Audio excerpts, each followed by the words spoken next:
welcome to the Mia Files, a podcast where I will be yapping about the spiritual and the paranormal. This will have no rhyme or reason. This is just straight up yapping whatever I feel like on the day. There will not be a schedule so far. If there is, I will let you know. But this has been heavily inspired by the Broski report. So Broski Nation, gather up. If you've seen Broski report, it is exactly that, a yapping about whatever. I decided to do a yap about the spiritual. People have asked me to talk more about my spiritual experiences. So best way to do that is podcast. I don't have to edit a video because honestly, guys, this is too much, okay? This is too fucking much. 2 channels, uploading on both of them weekly. Give me a fucking break, okay? So, this first episode is gonna cover the beginning. The beginning of how my spiritual journey started. And when I'm saying the beginning, I'm going to childhood, bitches. I'm going to childhood. We will uncover some trauma, childhood ones, how my daddy issues started. Yeah. So, I must have been 2.5, 3 tops, okay? Because my parents divorced when I was almost 4, 3.5, 4 years old. So, my first spiritual experience was it was 2.5, 3 years old, like I said, and I was in bed with my parents. Now, they have these rolling doors. They don't have the door like usual door that is just like, a door handle, a latch, whatever. No, it was the rolling. Is it called a rolling door? Whatever. That type of doorway just has wheels. Alright?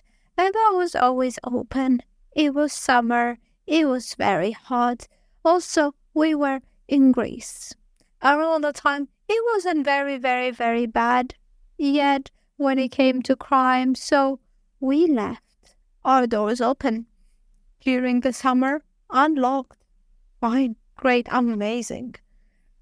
Now, bear in mind, I am in Greece, living by the mountains. Like at the foot of the mountain, 20 minutes to walk, you're at the top. So, I was there, in bed, with my parents, in the middle.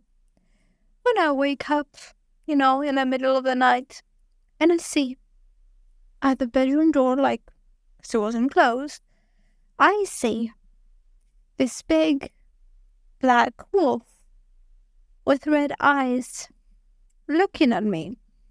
Now, around this time, I didn't feel scared. I didn't feel threatened by that wolf. It was a surprise, obviously. It was a surprise, but other than that, I didn't feel scared of it. Now, you will say that is child's imagination. And I might just as well fucking be. Right? Something that the childlike mind created because it's child. Obviously. Now, I know I didn't hallucinate that. Well, I don't know. Maybe I did. Who knows? No one will know. But I know I didn't hallucinate that, or I didn't feel like it was alive because I said that to my aunt at the time. Anyway, since then, I have had a love for wolves. Like, wolves are my favorite animal. Like, next tattoo is gonna be a wolf. Well, not next, but one of the tattoos is gonna be a wolf. Whatever. Now, next, bear in mind though, this first encounter with that wolf, because it will very, very, very much connect as to how I got very much into the spirituality part.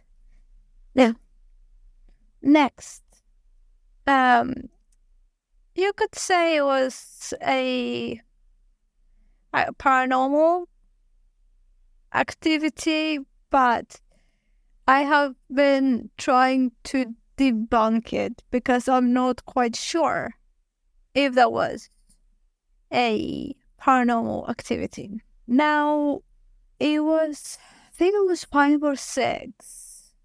I think it was the first years of primary school, either first year or second year, that my great granddad died. Obviously, great granddad, he was old, he would go sooner or later. And it was soon after, like a few months after he died, I was getting ready for school. I woke up before everyone else. It was still nighttime. And I went to the kitchen, right? I went to the kitchen to make myself cereal with milk.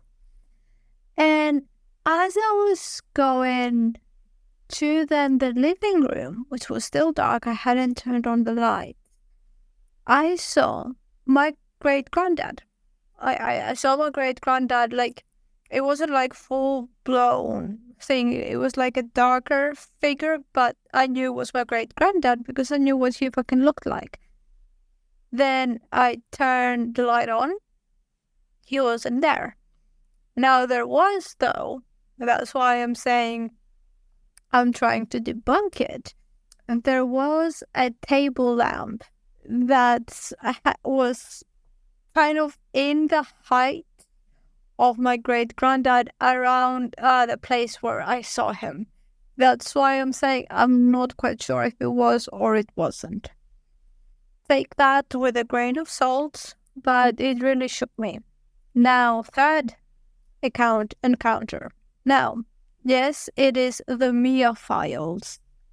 And Mia is the name I go by, I have chosen to go by, and it is my spiritual name. And that might be a discussion for another episode. I want to talk about it, but I don't want to give too much information because it's a deeply personal issue. Yes, I do go by Mia, but my actual name is Sissy. Okay? Now, I was home alone, right? And that was around the ages of 7. So they all happened around like the same time, technically. So I was home alone and there was fucking thunderstorms. Now you can understand that for a child at the age of 7, this is scary as fuck. I was scared out of my mind. So I had, in a way, not locked myself, I hadn't locked the door, but I have put myself in my mom's room, which, like we said earlier, it was the one with the wheels, the rolling door. Now, because it is rolling door, it's not very much stable, right? So because thunderstorms and stuff, the whole door was shaking. So it was making the whatever that fucking sound is. So the door was shaking. So that was making my life harder because I was getting more scared with the fucking door shaking. Now, again, in a way that could be debunked, right? Let me tell you. It was a mixture of feelings, right? Of being scared of the thunderstorm, being scared of being alone in that thunderstorm, and also a spiritual thing. I had the door closed and I could swear that I could hear someone whispering my name, which was Sissy, right? Sissy, someone whispering my name. Now, the reason why I said that could be debunked is the way the wind blows. Sometimes it makes like a sound. But it was very, very distinct, the way my name was whispered. And not long after that, like it only took like a couple of minutes, the thunderstorm like completely stopped. Completely. Now, yes, these are my most distinct evidence of when I was a child that something was going on. And I have kept saying that as children, we are not taught basically to just debunk everything, right? We are taught, we're not taught like, you know, what do I want to fucking say? I get distracted, you know? You'll see that a lot. Well, you won't see that, you'll hear that a lot. I get fucking distracted. So basically, these were my evidence as a child. And as children, we see the world, yes, with rose-colored glasses. We are not taught to question everything. We are not. So it felt real to me. And in a way, I still felt real. Like, yes, I am trying to debunk it, but I'm also not gonna take away that experience of what that felt like and what has brought me down. It is something that has brought me down this path, and I am very, very grateful for it. Now, years passed, obviously, going to school, be realistic, be this, be that, question everything, okay, fine. But in a way, I was always interested in the occult, in the dark arts. Not the dark arts, just fantasy. Like, I liked my dragons, I liked magic. I liked figuring out why things are the way they are.